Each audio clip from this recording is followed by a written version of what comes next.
दोस्तों सादर अभिवादन। मैं हूं महेश कुमार वैद्य और आप देख रहे हैं एनजेपी इंडिया। आज हमारे साथ बहुत ही खास मेहमान हैं। पत्रकार की पत्रकार से बातचीत। तो हमारे साथ बहुत ही वरिष्ठ पत्रकार, हरियाणा बल्कि देश के जाने माने पत्रकार पवन बंसल जी बहुत सारे समाचार पत्रों से जुड़े रहे हैं। आजकल सोशल मीडिया पे सुबह से शाम तक सक्रिय रहते हैं। भ्रष्टाचार के विरुद्ध इनकी लेखनी चलती रहती है। हरियाणा की राजनीति, देश की राजनीति को इन्होंने बहुत बारीकी से समझा, देखा है।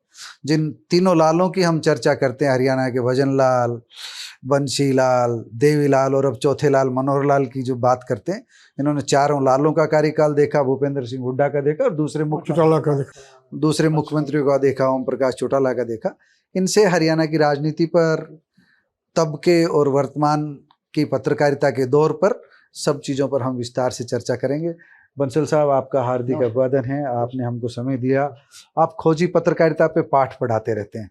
सबसे पहले तो मैं यही जानना चाह रहा हूँ, जो वर्तमान दौर में जो ऐसी पत्रकारिता चल रही है, उस दौर में खोजी पत्रकारिता का तब का स्वरूप और वर्तमान स्वरूप कहाँ पर आप खड़ी पाते हैं पत्रकारिता? मेरा मानना है कि इस समय प्रदेश में, हमारा प्रदेश बड़ा आर्थिक रूप से संसाधनों में बड़ा संपन्न है। यहाँ का किसान बड़ा मेहनती है, इतना अनाज पैदा करता है सारे देश में। और जवान तो सीमा पे रक्षा करता है। करगिल का वार हो, 62 का हो, 65 का हो, 71, कोई वार हो, इंडिया के बहुत सारे, हरियाणा के बहुत सारे जवान सेना में है। आर्मी चीफ भी कहीं रहे हरियाणा से। दिल्ली के पक्ष से, दिल्ली की प्रॉक्सिमिटी है, सब कुछ है। उसके बावजूद अफसरों का, नेताओं का एक वो बन गया अनहोनी नापाक गठबंधन। और वो हरियाणा के प्राकृतिक साधनों को इतना बेशर्मी से लूट रहे हैं कि मोहम्मद गजनी को भी शर्म है। और जो मेन स्ट्रीम मीडिया है, जिसको हम कह रहे हैं मुख्य धारा का मीडिया है, वो अपनी ड्यूटी निभाने में असफल रहा है। खोजपूर्ण खबरें नहीं लिखता, कुछ भी कारण रहे होंगे, विज्ञापन की मजबूरी हो गया, कुछ और कारण रहे होंगे। ऐसे में खोजी पत्रकारिता की जरूरत है और उसको मंच प्रदान करने के लिए सोशल मीडिया की जरूरत है। नहीं, आपने जैसे कहा कि पत्रकारिता में वो धार नहीं आ पा रही जो आनी चाहिए, कर्तव्य नहीं निभाया जा रहा है मुख्य धारा के, मुख्य स्ट्रीम के, मेन स्ट्रीम के मीडिया द्वारा। उपाय क्या है? क्या सरकारों का मीडिया पर दबाव है, अखबारों के मालिकों पर दबाव है, चैनल्स के मालिकों पर दबाव है? मतलब सत्ता अपनी ताकत से मीडिया को दबा रही है, तब ये सब मेरा मानना है कि दबाव के साथ साथ लालच भी है। जो अखबारों के मालिक हैं, उनका अपने निजी स्वार्थ है। वो बिना वजह सरकार से पंगा नहीं लेना चाहते। सरकार तो चाहती है दबाना, मतलब कोई भी सरकार चाहेगी, लेकिन अगर अखबार अपना निष्पक्ष स्टैंड ले तो सरकार एक सीमा से ज़्यादा नहीं दबा सकती, ये मेरा मानना है। तो मतलब सोशल मीडिया एक ऐसा प्लेटफार्म है जहां पर आप अपनी बात ज़्यादा आज़ादी से रख सकते हैं। सोशल मीडिया में बड़ी बुराई है। फिल्टर का कोई प्रोसेस नहीं है उसमें। कुछ मर्जी लिख दिया आपने, तो उससे कई बार अनर्थ हो जाता है। आपकी खबर अमेरिका तक पहुंच जाती है, सांप्रदायिक दंगे भी हो जाते हैं। पिछले दिनों खबर छप गई चंडीगढ़ यूनिवर्सिटी के पास की, कि वहाँ पे कोई ब्लू फिल्में बना रहे थे छात्रों की। 30 लड़कियाँ दाखिल हो गई, काफ़ी लड़कियाँ बीमार हो गई, सुसाइड करने लगी, पैनिक फैल गया। ऐसा कुछ था ही नहीं। फिल्टर का कोई प्रावधान नहीं है। फिर भी मेरा मानना है कि जितनी भी खबरें हरियाणा में, मान लो 1500 के करीब यूट्यूबर हैं इस टाइम हरियाणा में, ज़्यादा नहीं, होना क्या चाहिए? सुनो, वो जो भी खबरें आ रही हैं करप्शन की या पुलिस की जाति की, ग्रास रूट से, वो सारी की सारी तो उन्हीं पे आ रही है, यूट्यूब पे आ रही है। मेन स्ट्रीम मीडिया में तो कुछ भी नहीं आ रहा। इसलिए मजबूरी में सोशल मीडिया जुड़ता है। लेकिन होना क्या चाहिए? जैसे पीछे पत्रकार बन करके ही आए थे जो, हाँ, पत्रकार बन के चले गए। नहीं, वो दूसरा था नाम नहीं, अपराधी थे, वो पत्रकार बन के चले गए थे। हाँ, आतिक के मामले में, हाँ, तो पत्रकार बन करके चला गया। तो ये खतरा भी तो है। मेन स्ट्रीम मीडिया आइडेंटिफाई होता है। आप अब सोशल मीडिया का कोई साथी वो पहुंचता है कि वो तो खुद पुलिस ने जाने दिया। हाई सिक्योरिटी जोन था, पुलिस के कमांडो साथ थे। कैसे उनको लोकेशन पता चली सोशल मीडिया वालों को? कैसे उनको पता चला कि भाई वहाँ पे उनको ले जा रहे हैं? और एक पर्टिकुलर जोन के बाद तो उनको अलाउ करना ही नहीं चाहते किसी को। वो तो पुलिस वाले ही लेके गए उनको, ऐसा माना जा रहा है। चलिए, नहीं, मैं मानता हूँ चेक जरूरी है सोशल मीडिया पे। सोशल मीडिया पे कोई भ्रांति फैलाता है, कोई सांप्रदायिक तनाव की खबर फैलाता है, उसके खिलाफ इंडियन पैनल कोड में, IT एक्ट में कार्रवाई होनी चाहिए। इसमें कोई दो नहीं। चलिए शुरुआत करते हैं। चौधरी भजन, मैं सुना पत्रकारिता की भी कहता हूँ। मैंने 77 से पत्रकारिता शुरू की। मैं जींद में पढ़ता था, गवर्नमेंट कॉलेज जींद में। मैं इंडियन एक्सप्रेस अखबार का रिपोर्टर बन गया। उन दिनों खबरें आपको याद, तार से जाते थे, मोर सिस्टम था, टक टक करके। आज तो यहीं बैठे आपकी खबर मोबाइल पे लिखा, अमेरिका तक पहुँच गई मेरा। तो मैं 200 शब्द की खबर लेके गया, तो निर्मल सिंह थे ताजगर में, फेंक के मारे थे, तो क्या रामायण लिख रहा हूँ। बात तो ठीक है, उसमें 4 दिन की शब्द की खबर होती, डेथ हो गई, फौजी ने छुट्टी लेनी है, ऐसी खबरें होती 4-5 दिन की। बाद में हमारे दोस्त बन गए। तब से लेकर अब तक बहुत परिवर्तन आया पत्रकारिता में, क्रांति बहुत आ गई, टेक्नोलॉजी आ गई, लेकिन खोजी पत्रकारिता जो उसमें होती थी वो खत्म हो, ये बड़ा दुर्भाग्यपूर्ण बात। वो उसकी वजह क्या रही? खोजी पत्रकारिता के खत्म होने की वजह क्या रही? तो ये जो अखबारों के मालिक हैं, बहुत सारे अखबार आ गए, हिंदी के बहुत अखबार आ गए, अंग्रेजी के अखबारों के भी संस्करण शुरू हो गए चंडीगढ़ से, लेकिन तमाम अखबारों में सरकारें तो कोई भी और दबाव दे के उनको दबाना चाहेगी। ये बदनौल जी थे, उन्होंने कोटे के प्लाट दिए पत्रकारों को, डिस्ट्रिक्ट कोटे के प्लाट दिए, और भी सरकारें करती रहती हैं, लेकिन फिर भी तब भी उसके बावजूद भी लोग वहाँ लिखते रहते हैं। ऐसा नहीं था कि तब खबरें नहीं आती थी। अब पिछले 8-10 साल से तो मैं देख रहा हूँ बिल्कुल ही खत्म हो गया है। जो भूखंड आवंटन की शक्तियां चीफ मिनिस्टर से रखते चलो अब थे, नहीं वो सब अब तो खत्म कर दी गई है। लेकिन क्या उस दौर में जब इस तरह की शक्तियां थी तब भ्रष्टाचार ज्यादा पनपा था? नहीं, मैं तो उस शक्तियों के बावजूद भी कुछ पत्रकार ऐसे थे जो कि लिखते रहते थे। अब तो कोई भी बहुत कम बचे। आपने भी प्लाट लेने से इनकार कर मैंने दिया? इनकार कर दिया। चौधरी भजनलाल की पेशकश थी है? बहुत कहा, उनके डीआईजी सीआईडी थे हरीश कुमार जी, मेरे मित्र थे, एक उनको भेज दिया। मैंने कहा मैं नहीं लूँगा, परमात्मा देगा तो हम ले लेंगे, परमात्मा की मेहरबानी, जिस मकान में मैं रह रहा हूँ ठीक है, अपना सोसाइटी को ग्रुप सोसाइटी के मेंबर बने, को लोन लिया, को कुछ पीएफ से पैसा निकलवाया, परमात्मा ने दिया, और परमात्मा देता तो लेना चाहिए। ये सारा दिन मनोहर लाल के पीछे पड़े रहते हो सुबह से शाम तक? पहली बात तो गलत, मैं पीछे नहीं पड़ता। हाँ, आप मुझे गलत कीजिए, मैं तो देखता हूँ आप पीछे नहीं कर सकते जी जी। आप। या तो ये बताएं कि वो खबरें गलत होती हैं क्या? आप पढ़ते हो, आप एक भी खबर गलत बताओ तो मैं मान लूँगा पीछे पड़ता हूँ। मतलब पीछे पड़ना नहीं, पता क्या हो गया, कोई पैमाना नहीं रहा रहना में। या तो पत्रकार सुनो, या तो पत्रकार विरोधी है या पत्रकार समर्थक है। अब कोई चीज़ें जनहित के मुद्दे हम उठाते हैं तो वो माना कि हम उनके पीछे थोड़ी पड़ेंगे। अब हमने और मुद्दे उठा रहे हैं, हमने ये मुद्दा उठाया कि अभी कैसे, अभी आज ही मैंने स्टोरी लिखी है। नहीं, मैं ये कह लेता हूँ आप भूपेंद्र हुड्डा के पीछे पड़े रहते हो। मैं ये कह लेता हूँ, मतलब मेरा कहने का मतलब है कि सकारात्मक पक्ष जो है किसी भी सरकार का होता ही है। मान लीजिए 10% सकारात्मक होगा, 90% मान लीजिए नकारात्मक होगा, तो हम वो 10% जो है कोई एक अच्छाई तो एक होती होगी जो जिसको हम लेते होंगे। ऐसा नहीं है, कोई जो बहुत अच्छी अच्छाई होती है उसको मैं करता हूँ, और मेरे को अभी कोई गुरेज नहीं है कर देना। पिछले दिनों मैंने एक इंटरव्यू में लिखा कि ये अपेक्षा करते ईमानदार हैं और मुख्यमंत्रियों की तुलना में परिवारवाद नहीं है इनका, कोई परिवार का कोई दबाव नहीं है। मेरे कई मित्रों ने, पाठकों ने ये भी कहा कि आप सॉफ्ट हो गए इनके प्रति। अच्छा, उसके ऊपर जो है सॉफ्ट की कोई बात नहीं है, परिवार नहीं है तो फैक्ट की बात है। और जहाँ तक बात है करप्शन की, इनके खिलाफ निजी तौर पर करप्शन का कोई एलिगेशन नहीं, वो ठीक है। इनकी इर्द गिर्द जो अफसरशाही है उनमें कुछ विवादास्पद है, वो अलग बात है। निजी तौर पर इन पर भ्रष्टाचार कोई आरोप नहीं लगा। मैंने कहा लोगों ने कहा आप सॉफ्ट हो गए उनके प्रति, मैं सॉफ्ट की बात नहीं है। ये जो हम देखते हैं, आपने कई ठेकों के प्लाटों के आवंटन में अजीत बालाजी जोशी के ऊपर जो है कलम चलाई है आपने खूब, जो है हम प्लाटों का आवंटन का देखते हैं। गुड़गांव में मेरे ख्याल से 2 साइट्स थी, हॉस्पिटल साइट्स जिनका इश्यू आपने उठाया, मैक्स को दी उसको। ये केवल गुड़गांव का मामला नहीं है, ये हम देखें तो पूरे हरियाणा में जो है हरियाणा अर्बन डेवलपमेंट अथॉरिटी, और दूसरा जो टाउन एंड कंट्री प्लानिंग का जो डिपार्टमेंट रहा है, CLU का जो डिपार्टमेंट रहा है, ये शुरू से लेकर के अब तक बदनाम ही रहा है। इसमें पारदर्शिता क्यों नहीं आ पाई? कहाँ कमी रही? जो सत्ता पहले भूपेंद्र हुड्डा के पास रही, फिर मनोहर लाल के पास आई, और उससे पहले भी रही। हाँ, उससे पहले भी रही, लेकिन कहीं कोई सुधार नहीं है। देखिए मैं आपको दिखाता हूँ, करप्शन बहुत ज़्यादा है और पत्रकारिता भी अपना धर्म नहीं निभा रही। आज के अखबार में मैंने पढ़ा, मैंने स्टोरी भी लिखी है, छपे में मेरे को ताकि मामला एक खबर छपती है कि 5 स्टोरी इलीगल बिल्डिंग टिल्ट्स इन DLF है। 5 स्टोरी बिल्डिंग, 5 मंजिला बिल्डिंग टिल्ट होगी, क्योंकि साथ जो प्लाट था वो डिगिंग कर रहे थे और वो कोई इंजीनियर नहीं था साइड पे। इसमें सिंपल इतना अच्छा, मनीष यादव जो थे टाउन एंड कंट्री प्लानिंग के एनफोर्समेंट ऑफिसर, नोटिस दे दिया उनको मालिकों को, आपने बिल्डिंग कोड का वायलेशन करके बिल्डिंग क्यों बनाई? भाई बिल्डिंग 5 मंजिला बिल्डिंग रातों रात तो बन नहीं गई, क्या करते रहते टाउन कंट्री प्लानिंग के अफसर? नोटिस के बाद कार्रवाई नहीं, नोटिस सिंपली नोटिस दे दिया। वो नोटिस भी तब दे दिया कि साथ के प्लाट वाला खोद रहा था इसलिए बिल्डिंग टिल्ट हो गई। मान लो ना खोदता तो नोटिस नहीं देना था। भाई बिल्डिंग को रात रात तो 5 मंजिला बिल्डिंग रात रात तो बन नहीं गई। इन्फोर्समेंट का क्या काम होता है? घूमते रहे और क्या नहीं करते, क्या प्रोविजन उनका? नोटिस। अच्छा, फिर ये आता है कि ये खबर आती है अखबारों में, मैंने पढ़ा अंग्रेजी अखबार में, 5000 एकड़ जमीन पे कब्जा है हरियाणा में, गुड़गांव है सरकारी जमीन पर। और टाउन एंड कंट्री प्लानिंग के डायरेक्टर जनरल सत्यप्रकाश ने कहा कि पिछले 20 साल में जो टाउन एंड कंट्री प्लानिंग के डायरेक्टर यहाँ पे अफसर है, कार्रवाई है इनका। भाई 20 साल में कैसे बन पाओ? आज एकदम आपको क्या क्या क्या लगा कार्रवाई करेंगे? और क्या ऊपर के अफसर जिम्मेवार नहीं है? एक और बड़ा इशू आपने और दूसरे कई पत्रकार साथियों ने भी बीच में उठाया, जो गुड़गांव की पानी की निकासी, जो गुड़गांव जिले का जो ड्रेनेज सिस्टम था, जो नेचुरल पानी का फ्लो होना था, वो तो सब बिगड़ गया। अभी पानी पानी हुआ गुड़गांव 2 दिन पहले, आपने देखा जो ये बहुत बड़ी समस्या है। प्रतिवर्ष गुड़गांव में फ्लड आता है, ड्रेनेज पे पाइपों के नाम करोड़ रुपये पैसा खर्चते हैं, फिर भी स्थिति वही की रहती है। अभी तो मानसून आई नहीं पूरी तरह से, 2 दिन से आप देख रहे हो क्या लग रहा है। ये बारिश तो आनी चाहिए, बारिश तो आनी चाहिए, बारिश क्यों होती है?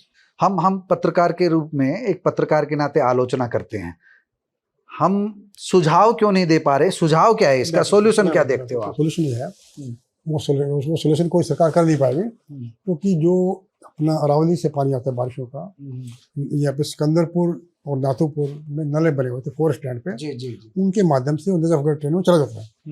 उन नालों पे 5000 गज जगह पे एक बहुत पावरफुल बिल्डर ने कब्जा करके उस पर कमर्शियल बिल्डिंग बना दी। नाले बंद हो गए, पानी का भाव रुक गया, सॉरी टू इंटरप्ट यू। कब्जा किया होगा तो जमीन के दस्तावेज होंगे, मतलब कहीं ना कहीं मुझे लगता है, आप मुझे गलत साबित कर दें, कि कहीं ना कहीं जो जमीन का मालिकाना हक है रेवेन्यू रिकॉर्ड में, वो चाहे नाला रहा हो चाहे नदी रही हो, वो प्राइवेट मालिक के नाम है। समस्या सारी वहां से है। वो प्रोटेक्टेड फॉरेस्ट है। अच्छा, प्रोटेक्टिव फॉरेस्ट है, फिर भी कब्जा हो गया, फिर भी लाइसेंस मिल गया है। मैं बताऊँ आपको, पर्यावरण अदालत गुड़गांव की फरीदाबाद में है। जी हाँ। उसमें उस बिल्डर के खिलाफ केस चल रहा था। 2016 में मौजूदा सरकार ने केस वापस ले लिया। सरकार की पावर नहीं है, हरियाणा सरकार की पावर नहीं है, क्योंकि फॉरेस्ट का मामला तो सेंट्रल एक्ट है। वो केस सरकार वापस नहीं ले सकती थी, केस सरकार ने वापस ले लिया। सरकार का क्या इंटरेस्ट पैदा हो गया, केस वापस ले लिया। समझ सकते हो, मैं कहना नहीं चाहता, उस सरकार में उस समय उस बिल्डर के एक रिलेटिव मंत्री थे, केस वापस ले लिया। और मैंने और एक मेरे मित्र हैं, रिटायर्ड IFS अफसर हैं, RK शर्मा जी, ज्वाइंटली हमने NGT में ग्रीन ट्रिब्यूनल में केस डाला हुआ है। इस मामले को लेकर हमने चुनौती दी इस मामले को कि सरकार वो केस वापस नहीं ले सकती, जिन अफसरों ने केस वापस लिया है उनके खिलाफ कार्रवाई हो, और वो जो 5000 गज में बिल्डिंगें बनी और डिमोलिश हो, और सारी लैंड वाले फॉरेस्ट में नले बने ताकि पानी की निकासी हो। अभी हमारा केस की अगली तारीख 25 अगस्त लगी है। न्यायमूर्ति त्यागी और फरोज अहमद। एक आपने बहुत बड़ी बात कही, 5000 एकड़ कही, 5000 गज 5000 गज जो नहीं, जो इलीगल का जिसकी बात, 5000 एकड़ तो अखबारों में खबर है पूरे गुड़गांव में। हाँ, गुड़गांव में 5000 एकड़ बोल रहे हैं कि हेक्टेयर? क्लियर करें एक बार। हेक्टेयर एकड़ एक ही होगा ना? नो 2.5 एकड़ इक्विवेलेंट 1 हेक्टेयर। मैंने एकड़ पढ़ा, मतलब तो पूरे 5000 20 साल इलीगल 20 साल अखबारों में इलीगल कब्जा, अंग्रेजी खबरों में खबर है। तो बहुत बड़ी है। तो और ये भी आया कि डॉक्टर, तो संख्या लगाते भूल जाएंगे। ये भी आया कि doctor town and country planning ने कहा है इस दौरान जो भी डिस्ट्रिक्ट टाउन प्लान अफसर रहे उनको नोटिस दिए जाएंगे, उनके खिलाफ कार्रवाई होगी। पिछले 20 साल में जो रहे। तो मेरे मानना है, मेरा सवाल है कि भाई अकेले वो क्यों, जो ऊपर के अफसर हैं उनको क्या पता नहीं होता? अफसर क्या आते नहीं यहाँ पे? और फिर दूसरी बात, इलीगल कॉलोनियाँ कह रहे बन गई हैं, कार्रवाई होगी। इलीगल कॉलोनी बनती है, उसको रजिस्ट्री क्यों हो जाती है उसकी? फिर तहसीलदार क्यों नहीं जिम्मेवार? डिप्टी कमिश्नर क्यों नहीं जिम्मेवार? और उनमें बिजली बोर्ड बिजली का कनेक्शन क्यों दिए हैं इलीगल कॉलोनी, वो क्यों नहीं जिम्मेवार? बंसल साहब, मैं यहाँ थोड़ा सा, मैं कई नेताओं से इस बारे में चर्चा हुई है, कोई समाधान नहीं देता। आप इलीगल कॉलोनी की बात कर रहे हैं, अब भी 2-3 हजार कॉलोनियां हैं। कल हुड्डा साहब से मेरी बात हो रही थी कि 2-3 हजार कॉलोनियां हैं। सुनियोजित विकास तो है ही नहीं हरियाणा में। आप ये बताओ, गांव का एक ताऊ है, गांव का एक चाचा है, लाल डोरा था जो वो अंग्रेजों के जमाने का है, उसको सरकार ने बढ़ाया नहीं। 4 भाई अलग अलग हुए, उनकी संतान अलग अलग हुई, उनके पास जमीन नहीं है, शहर जाने के लिए खरीद नहीं सकते, उनके पास पैसा नहीं है। नहीं, मैंने मेरी बात सुनो। दीनदयाल आवास योजना उनकी पहुंच से दूर है, और वो जो हुक्का पी करते गांव में चौपाल पे बैठ के गपशप लगाने वाला आदमी है, वो आपके अंतरिक्ष टावर में या किसी और टावर में कैसे उसको आप 2,60,000 की सब्सिडी दे दो, चाहे कुछ भी दे दो, वो क्यों रहेगा?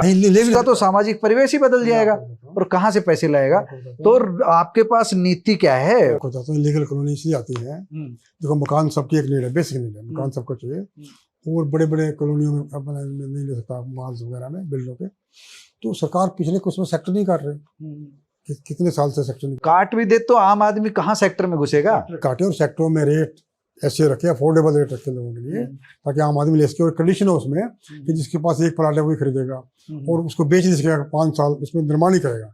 ऐसी सख्त कंडीशन है। हाँ, उससे कुछ उसके सख्त कंडीशन है, उसका कुछ उपाय हो सकता सख्त कंडीशन है ऐसी। नहीं, गांव का आदमी हम बात कर रहे हैं, अभी भी 50% से ज्यादा आबादी गांव में है, मानते हो?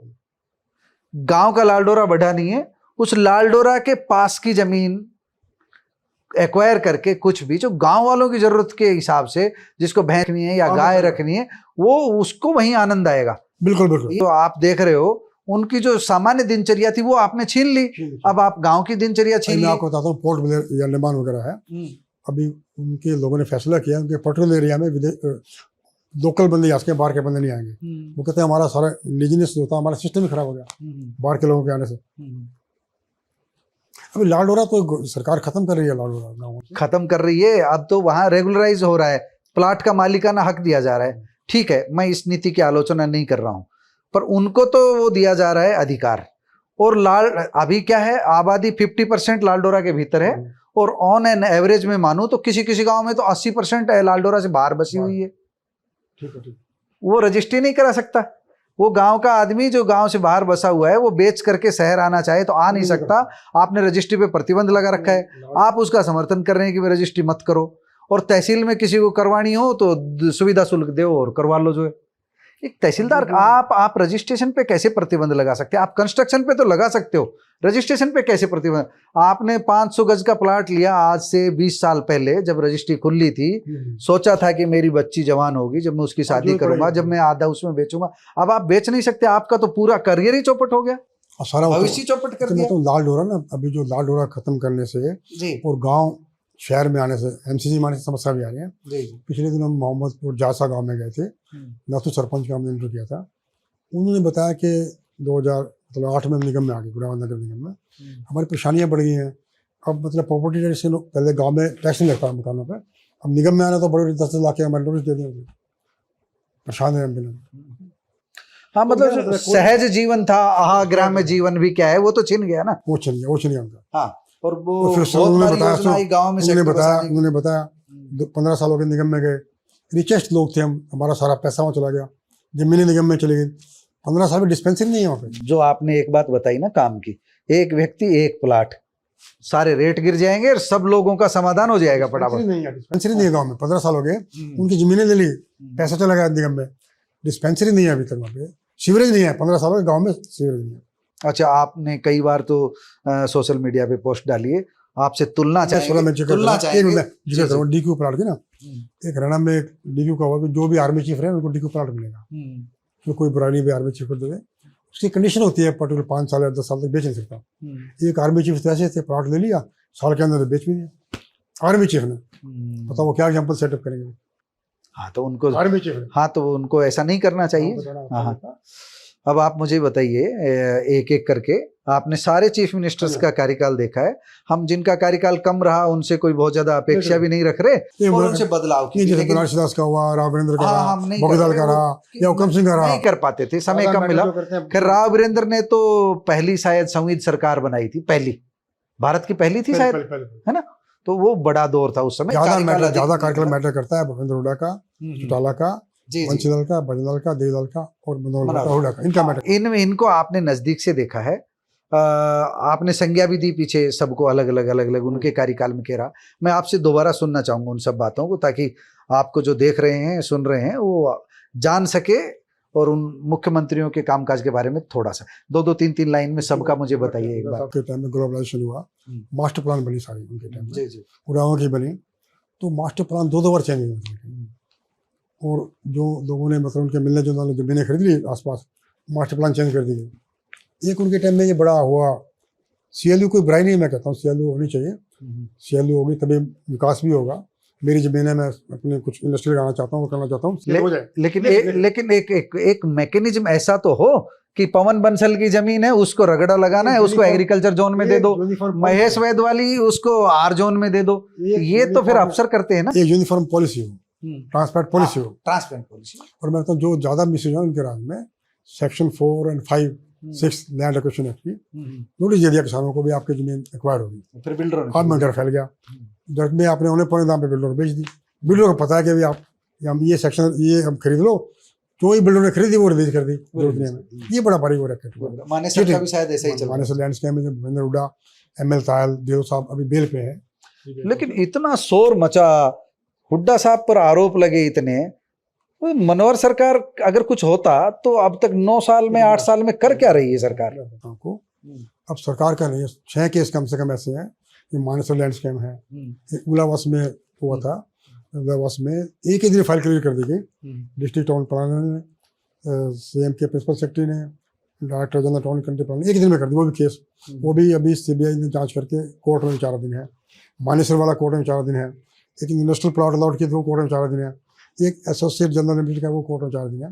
कोर्ट में चल रहे हैं, कहते हैं हम क्या करेंगे, कोर्टों में केस कर रहे हैं। कोर्टों की एक लंबी प्रक्रिया होती है, लंबी प्रक्रिया होती है। आप देखो ना, कभी लालू के खिलाफ कब केस चले थे, कब सजा होगी मतलब। मैं नहीं कहता उनको सजा हो, मैं तो चाहता हूँ भाई वो सब बरी होके हैं, लेकिन फैसला कोर्ट करेंगे।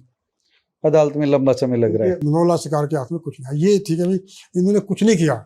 लेकिन हुड्डा साहब ने एक लंबी सूची आपने सुनी होगी बहुत, पंचकुला से लेकर रेवाड़ी तक जो काम करवाए हैं डेवलपमेंट के मामले में, यूनिवर्सिटीज, रोड्स, रेलवेज, जो उनका काम था।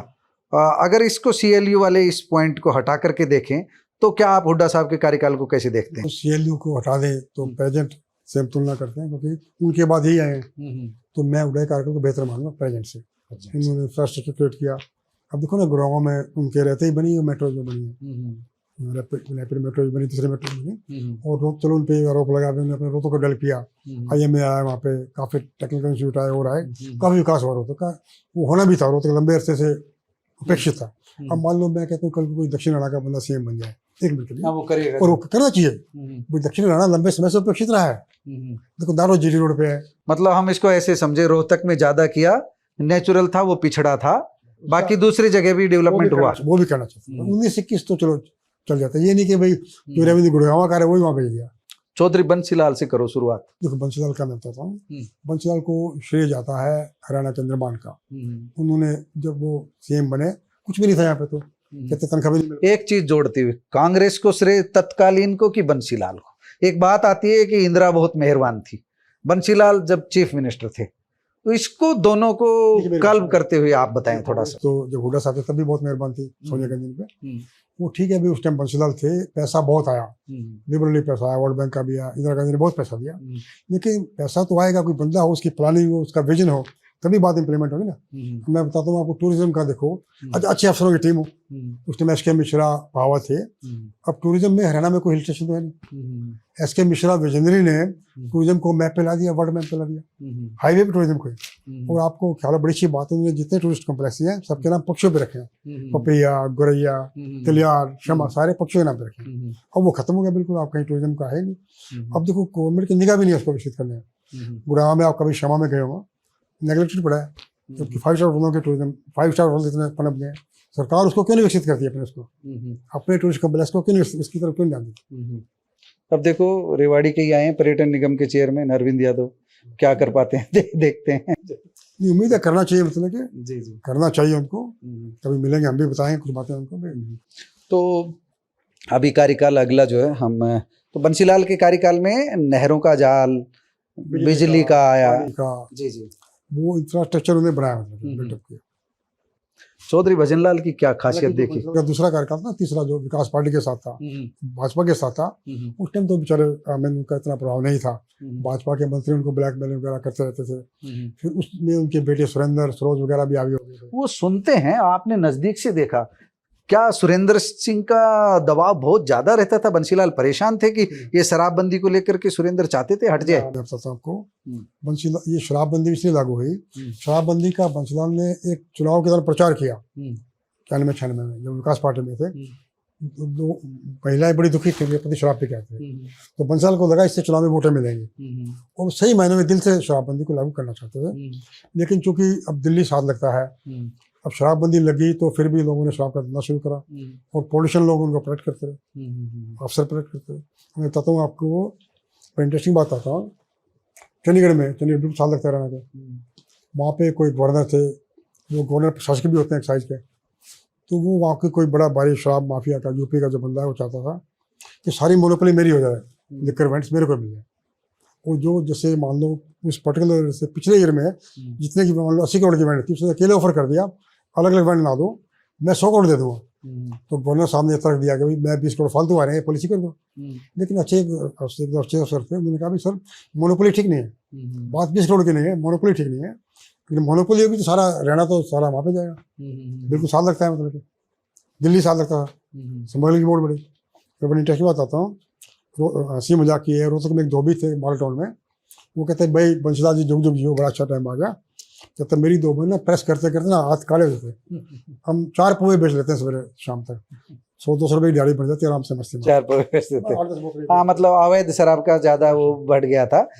युवाओं में भी जो आपराधिक प्रवृत्ति मानना है कि भाई जिस बंशीलाल जी लागू किया, अब देखो शराब पे प्रतिबंध नहीं लग सकता, नहीं लगाना चाहिए, ऐसी चीज प्रतिबंध नहीं लगाना चाहिए, जो कि बहुत लोग पीते हैं, कोई बुराई नहीं है इसमें, कोई पीता ना पीता अलग बात है, आप प्रतिबंध नहीं लगा सकते। खाने पीने की चीजों पे आप प्रतिबंध नहीं लगा सकते।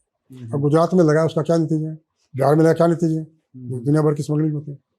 यहाँ से जाते हैं ट्रक लोड के, हरियाणा से जाते हैं, आए दिन गुड़गांव पुलिस पकड़ती है, ट्रक कहाँ जा रहा है, गुड़गांव गुजरात जा रहा था, पकड़ लिया। लॉकडाउन के दौरान जब कोरोना था, आपका मेरा मूवमेंट बनता, हम घरों में कहते हैं ट्रक के ट्रक गए वहाँ पे हरियाणा से गुजरात में। और दुष्यंत चौटाला जो टैक्सेशन मिनिस्टर हैं, उनके अभय चौटाला ने फॉलो ऑफ द हाउस पे रोक लगाया है इस बात की सीबीआई जांच हो। और ये गवर्नमेंट ने कमेटी बनाई थी एलिबर्ट टीसी गुप्ता, उसने भी लिखा कि स्मगलिंग बहुत है इस टाइम, शराब की स्मगलिंग। लेकिन इन्वेस्टिगेशन पर हुआ नहीं, कुछ भी नहीं हुआ, ठंडे बस्ते में चली गई। विधानसभा में सार्वजनिक बोल दिया, सारी चीजें कह दी, फिर भी जो उसमें कार्रवाई नहीं हुई। रिपोर्ट जो टीसी गुप्ता कमेटी की थी, मैं आपको इंटरेस्टिंग बात बताऊं, ऐसा बोला गया कि विधानसभा में सबसे पहले आई थी, आने भी चाहिए। उससे 1 महीने पहले मैं छाप चुका था उसको, मेरे पास रखी है वो कागज रखे हैं, 1 महीने पहले मैं छाप चुका था। और जहाँ तक बात है ना, आप ये सवाल पूछो कि भाई मैं जो मेरे पास कागज कहाँ से आ जाते हैं, चंडीगढ़ में बड़े बड़े पत्रकार हैं, बड़े बड़े अखबार हैं। अगर पत्रकार की ये साख हो कि उसको जो खबर मिलेगी वो जनहित में छाप देगा, इससे बढ़कर ये कि अपने सोर्स को प्रोटेक्ट करेगा, क्रेडिबिलिटी का सवाल, सोर्स को प्रोटेक्ट करेगा। जी जी, मतलब अपनी सोर्स की गारंटी किसी को नहीं बताएगा। हाँ, नहीं बताएगा, क्योंकि वो आज तभी आएगी जो मेरा मानना है कि तमाम गिरावट होगी, फिर भी ऐसे लोग हैं, मीडिया में है, जुडिशरी में है, अफसर है, पॉलिटिशियन भी है, छोटे दर्जे के भी है, वो चाहते हैं करप्शन एक्सपोज हो, बुराई एक्सपोज हो, वो आपको सरकारी फाइलें भी देने को तैयार है। लेकिन उनको ये डर है कि तुम्हारा नाम पता लग गया तो दिक्कत होगी। अब मेरी एक साख है कि मालूम एसपी के पास पहले चाय पी रहा हूँ, हाँ, मतलब विशल ब्लोवर जो है उसको मरवाना नहीं है, उसको बचाना है। जो अर्दली है वो भी खबर दे देगा, एसपी खराब दे देगा, उसको पता है साहब का चाय पी रहे हैं, मैं खबर दूंगा तो छापेंगे भी और मेरा नाम कहने आएगा। मैं सरसरी दिखाऊँ आपको, देखो सब आ जाते हैं। ये जो अभी कालका में जो चल रहा है, खास 3-4 चीजें बताओ ना जो खास। कालका में चल रहा है 122 एकड़ जमीन का जो, जी, हाँ, लगातार उसकी रजिस्ट्री काफी पड़ी है। जी, ये मैंने कहा ना जो पानी का बहाव रुक जाता है, 4000 जगह पे कब्जा किया है, एनजीटी में हमने डाली हुई है इसकी कॉपी पिटीशन की। मैं किसी के कहने पे नहीं करता, मैं कागज लेता हूँ, कागजों को भी परखता हूँ, जांचता हूँ, कागज भी कई बार झूठे कोई दे दे आपको। तो बड़े जो भ्रष्टाचार के मुद्दे पर मनोहर सरकार को 2 तरह की बातें, एक तरफ ईमानदारी की बात है, दूसरी तरफ भ्रष्टाचार है। क्या अफसरशाही में भ्रष्टाचार है और मनोहर ईमानदार है, ये कहना चाह रहे हो आप? अफसरशाही भ्रष्टाचार। दूसरा ना कहते हैं कुछ तो मजबूरियां नहीं होंगी, तो कोई बेवफा नहीं होता। पार्टी फंड, हरियाणा से बड़ी उम्मीदें होती हैं पार्टी को, बड़ी उम्मीदें होती हैं ना, तो आप समझ सकते हो मेरे से क्यों करवाते हो, जुटाना पड़ता है, पार्टी फंड जुटाना पड़ता है, तो उसके लिए कुछ समझौते करने। अभी हमारे को आप थोड़ा सा भजन लाल जी का रह गया, फिर मनोहर लाल जी पे चर्चा करेंगे। जो देखो भजन लाल क्या बताता हूँ, भजन लाल के बारे में, प्रकाश चौटाला, भजन लाल के बारे में 2 बातें प्रचलित है ज्यादा, दल बदलू, पूरी सरकार बदल दी और भ्रष्ट। उनके और बहुत पहलू हैं, सकारात्मक पहलू भी हैं। उन्हें डीक्यू प्लाट दिए, कोई पत्रकारों को दिए, जजों को दिए, हाई कोर्ट के जजों को दिए, सुप्रीम कोर्ट के जजों को दिए, अफसरों को दिए, आम आदमी को भी दिए। उनके लिफ्ट मैन जो लिफ्ट में आ रहे थे, शिवन गौड़ के साथ, उन्होंने बताया मेरे को, लिफ्ट वाले से पूछते भाई कहाँ रहते हो, निसंग में, करनाल में। कहाँ मकान है निसंग में? करनाल कोई मकान बनाया भाई? नहीं सर, पैसे नहीं अपने। इन सब के बीच एक चीज और बताना, आपने नजदीक से देखी है, कहते हैं आदमपुर में इतने हजार लगा दिए, हिसार में इतने लगा दिए। तो एक चीज तो पहले से रहा कि इस सरकार में इतने लगे, ये फला आदमी ने लगवाया, फला नेताओं का नाम आता है, ये उसने नौकरी लगवाई, ये उसने नौकरी लगवाया। तो इसका मतलब नौकरियां तो जो लगी वो नेताओं ने लगाई, योग्यता से नहीं लगी, ये तो मानते हो आप? ये मेरा मानना है कि बाई जो मतलब पैसा चले ना चले, सिफारिश से चलते हैं नौकरी, और पॉलिटिशियन की मजबूरी हो जाती है। मुझे पता है कि पॉलिटिशियन कपड़े पाड़ देते हैं लोग नौकरी के लिए। हर पॉलिटिशियन में बदलाव पड़ेगा, आप भी नेता कुछ बदलाव आया कि मनोहर लाल के कार्यकाल में भी ऐसा ही है?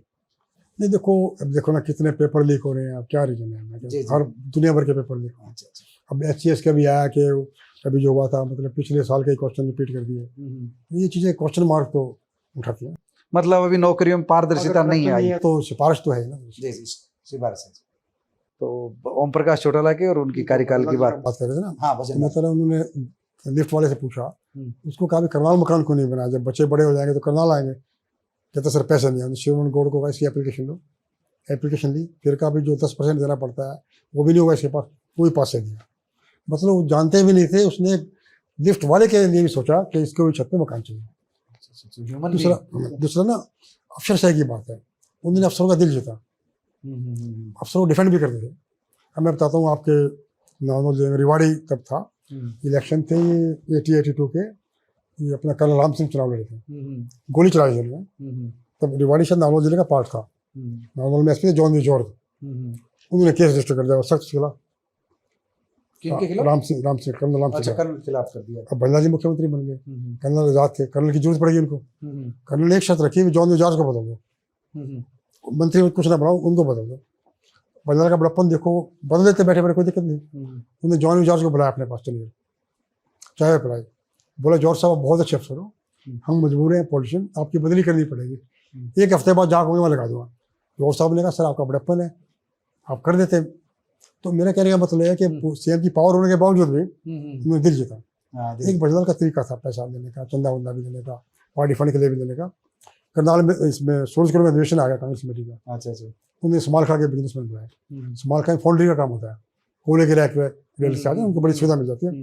बिठाया सबको, अफसर सारे DGP वगैरह सारे आ गए, सबको अभी ये मेरे खास बंदे हैं, चाय पिलाई। उनको हाथ जोड़ के कहा कि जी भाई अधिवेशन आ गया, कोई मदद करो आप।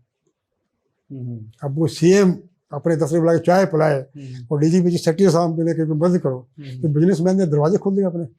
बिजनेसमैन पैसा देना कभी मायने नहीं करता, इज्जत से लोग से। चौटाला के टाइम में बेइज्जती करके लेते थे। तो ना बजलाल ने कहा अरे नहीं पहले तुम बताओ तुम्हारा कोई काम, सर 2 रैक फालतू वाले रेलवे का, तो अरे फोन करो रेलवे मिनिस्टर बुलाओ, 2 रैक इनके फालतू वाले चाहिए।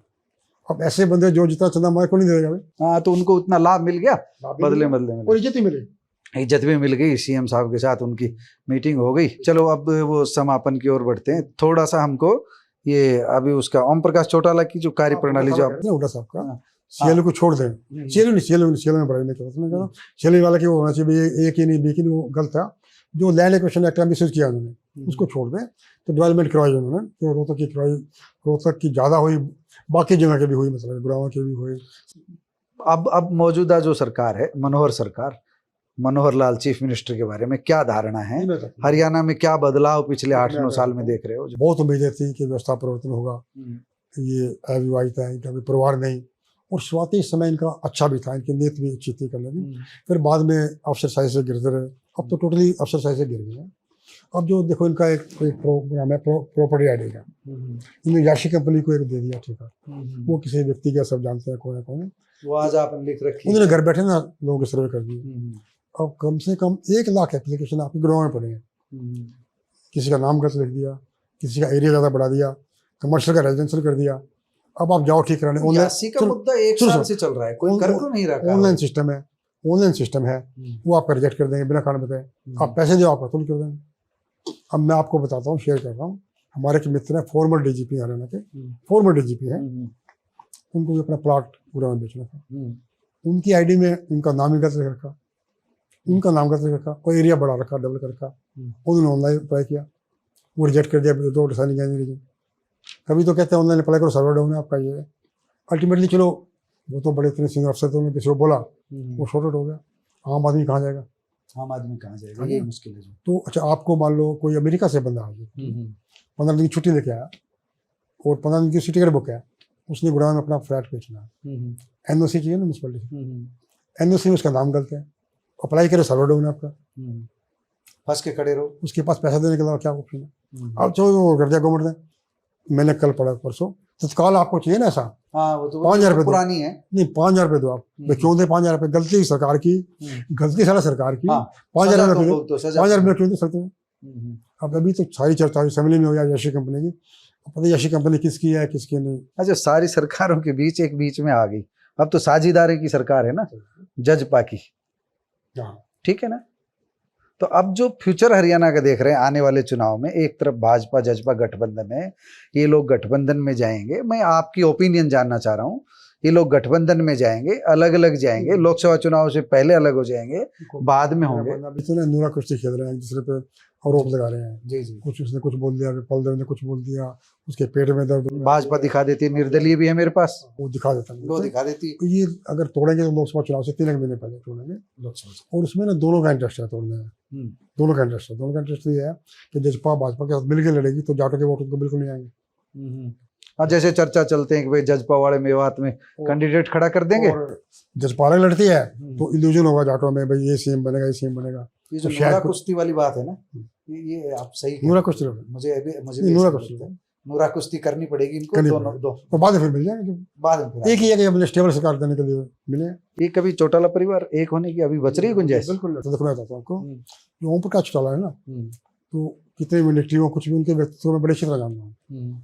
ये पत्रकार के नाते से मुलाकातें होते थे, उनको इस बात का बड़ा रंज है कि ओल्ड एज में बच्चों ने बड़ा तकलीफ दी मेरे को।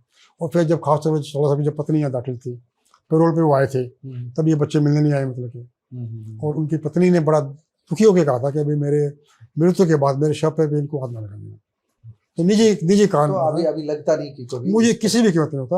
और मैं मानना है जो इनका झगड़ा भी हुआ था ना, जो परिवार का वो कुछ पारिवारिक संपत्ति वगैरह को लेकर हुआ था, इनका एक होने कोई भी समाधान नहीं।